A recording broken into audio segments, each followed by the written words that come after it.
Hello, I'm Richard Vobes, the Bald Explorer, out on another exploration, and today I'm in Worthing Museum and I'm with James Sainsbury. Hello, James. Hello, Richard. Nice. I said Sainsbury's, that meant Sainsbury. Yes, yeah. Yes, No, I want to get that. end, No relation to the store. No, I wouldn't be here if there was. No.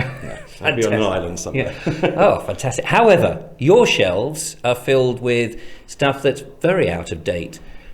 Yes. So to speak. Yes, yeah, absolutely. Your speciality is you're an archaeologist. Yes, yeah, archaeological curator here at the museum. Fantastic. Well, I'm absolutely privileged to come here because you and I are planning some trips out and about in the locality of Worthing, and you've very kindly today agreed to show us some of the exhibits that you've found locally that are on display. And you're going to tell us a little bit about them. So first of all, tell us about yourself and the museum, seeing as we're here. I have to confess, I haven't been to the museum for a long time, and I imagine a lot of people think museums don't change much. That's not true, is it? No, not at all. No, at the museum here, we've redone all our archaeological displays in the last couple of years. Our art displays are changing all the time, and of course we have one of the largest costume collections in the country as well, and that's changing often. And we hope to redevelop the whole interior of the museum in the next couple of years.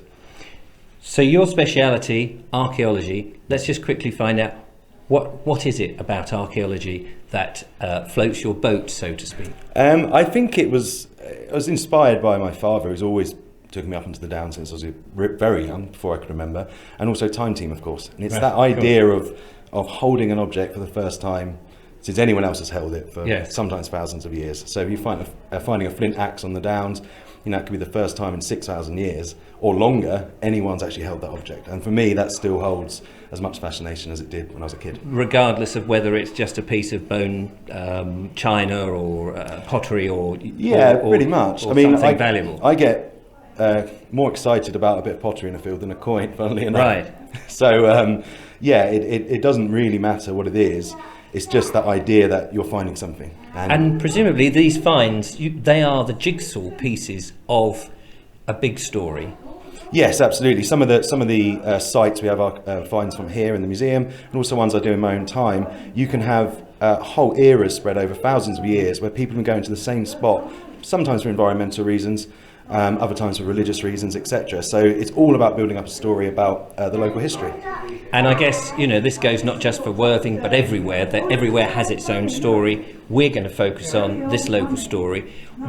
Where have you got in mind to take me later on in the year? I think Highdown Hill, definitely, an Anglo-Saxon cemetery site, a very early one, so they're buried with grave goods. We also, of course, have Cissbury Ring, the second largest hill fort in the country, and I think probably Chanctonbury as well, a really quite unique Roman religious site right on the top of the Downs. Wow, I'm very excited, I have to say, because I know all those places well to go walking, but to scrape underneath the surface, as it were, and find out more of that information and the story would be terrific. Yeah. So what sort of things have you got that you have on exhibit that you found from those places?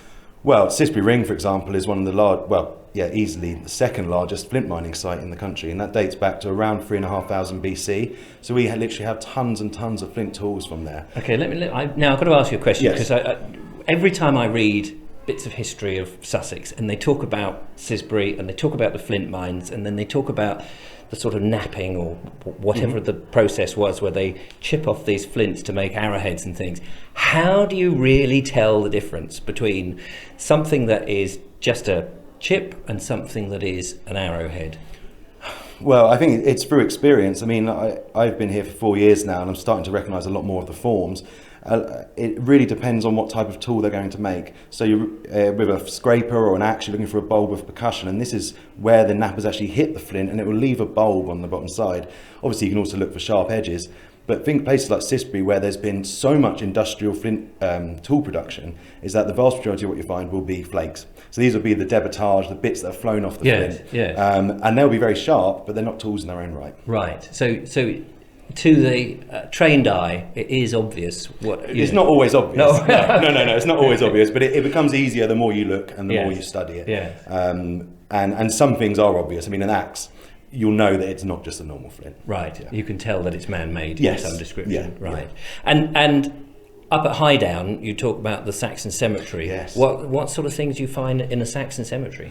Well, Highdown is a very important cemetery site. There's over 200 individuals were buried there, and because they were pagan, so it's around 5th to 6th century, they're buried with beautiful grave goods. So we've got for freemen or warriors, we've got spearheads, shield bosses, etc. For the female burials, necklaces and brooches, and everything in between. James, we've taken a little trip into a back room here, and I have to say I'm very privileged now to look at and handle some of your rare exhibits.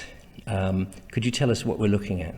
Yes, these are grave goods from the Highdown Hill Anglo-Saxon cemetery. So you have a quoit brooch here, which is pewter, made to look like silver, so they look like they were more wealthy than they actually were. You also have an Anglo-Saxon broad spearhead. In fact, all 3 Anglo-Saxon men would have been buried with a spearhead in the pagan period, and there's about a 10th of the graves at Highdown have spearheads in them. And we've also got this lovely collection of beads, glass beads, clay beads, and the odd amber bead from one of the female buriers at Highdown. Wow.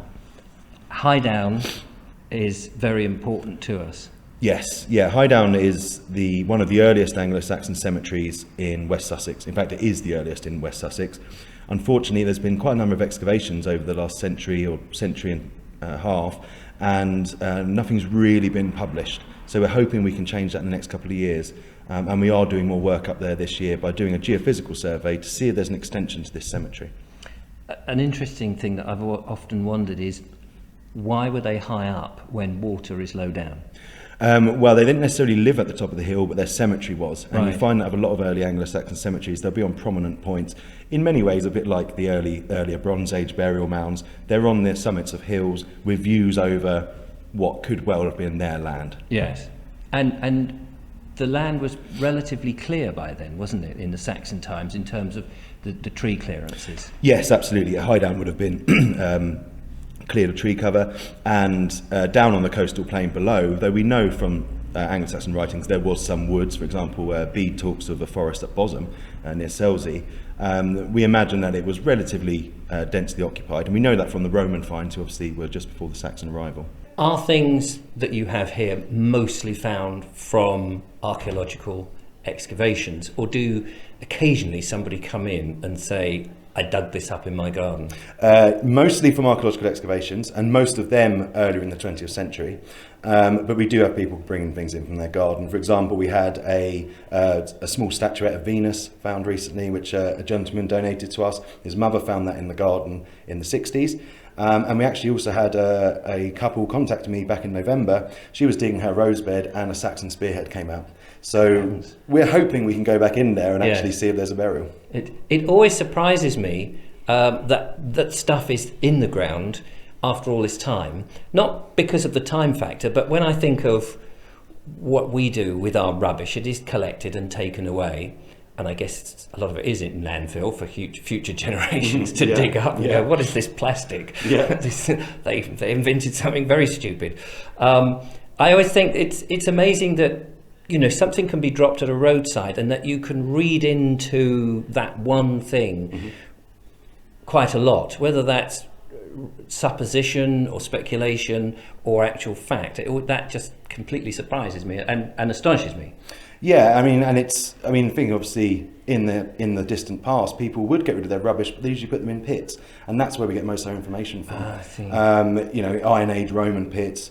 You can actually look down, look at what they were eating, look at what kind of pottery they were using. If there's any metalwork, and if there aren't certain things in there, then you can extrapolate from that and say, well, maybe it was a slightly poorer community or less connections to trade. So, I mean, really, archaeology is rubbish, and you're just picking up what's left from people.